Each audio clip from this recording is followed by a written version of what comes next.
In a little green field with a cow and a pony, there once lived a tortoise that answered to Tony.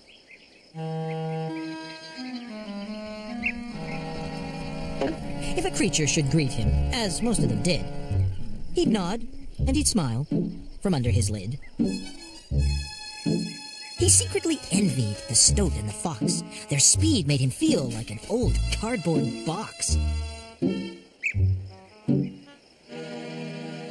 Oh, well, sighed Tony, there's so much I lack.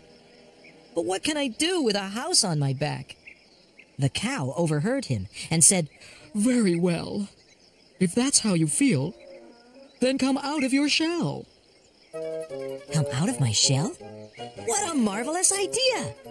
Tony was happy for the first time that year. A big spinning spider, whose business was sports, spun Tony a pair of go-faster shorts. Then Tony retired to the back of a bush and immediately started to heave and to push. A rabbit, in passing, paused in mid-hop, as out of the leaves flew a shell with a pop. Then Tony appeared, full of laughter and glee, dancing and shouting, I'm free! Yes, I'm free! He called to the rabbit, the fox, and the stoat, his shyness all gone, as indeed was his coat. But before he could say, how do you do, they stared, and they said, what kind of creature are you?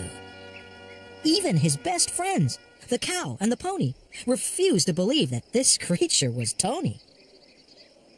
The Tony they knew was quiet and serene, and didn't run round with a yell and a scream.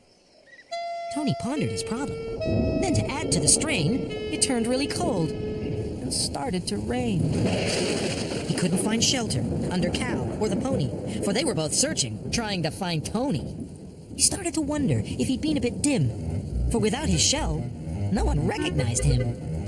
Who is he? They whispered, and a badger called Paul said, his face looks familiar, but that's about all. Tony shouted and jumped and called out, it's me! But without his shell, they just let him be.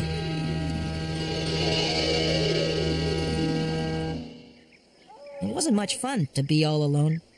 Tony wished he was back in his snug little home. So quick as he could, that's just what he did. He squeezed himself back in his tortoiseshell lid.